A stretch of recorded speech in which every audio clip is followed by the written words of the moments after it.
நேற்றும் முகூர்த்த நாள், இன்றும் முகூர்த்த நாள். பொதுவாக முகூர்த்த நாளில் எனக்கு மிக அதிகமான பத்திரிகைகள் வரும். தொடர்ந்து திருமணங்களை சுப நிகழ்ச்சிகளை அட்டன் பண்ணுறேன். இன்றைக்கு மாலை 5 மணிக்கு விராலிமலையில் என்னுடைய நன்றியை தெரிவிக்கக்கூடிய அந்த நிகழ்வை தொடங்குறேன். இன்னைக்கு விராலிமலை டவுனும் 3 பஞ்சாயத்தும் போகிறேன். நாளைக்கு நன்றி அறிவிப்பை தொடங்குறேன். ஏன்னா முதல்ல நான் மக்களுக்கு நன்றி சொல்லணும். அதான் என்னுடைய முதல் கடமையாக பார்க்குறேன். அது அந்த நன்றி அறிவிக்கின்ற அந்த நிகழ்வு முடிஞ்சோன்னா நான் உங்களை பத்திரிகையாளரை சந்திக்கிறேன்.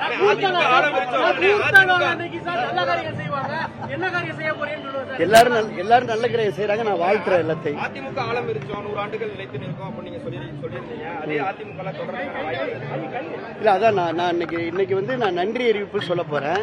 நன்றி அறிவிப்பை தெரிவிச்சுட்டு நான் உங்கள்கிட்ட பேசுறேன்னு சொல்றேன். நான் நேத்தே சொல்லிட்டேன். புரட்சி தலைவர் எம்ஜிஆர் வழியில, புரட்சி தலைவி அம்மா வழியில தொடர்றேன் நேத்தே சொல்லியிருக்கிறேன்.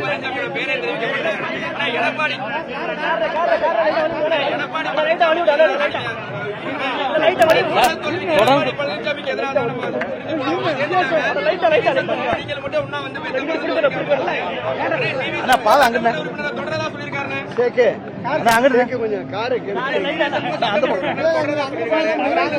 என் அன்பு நண்பர் ஷேக் வழி விட்டாதான் காருக்கு போக முடியும். பிளீஸ் பிளீஸ் ஷேக் கார்ல போகணும்.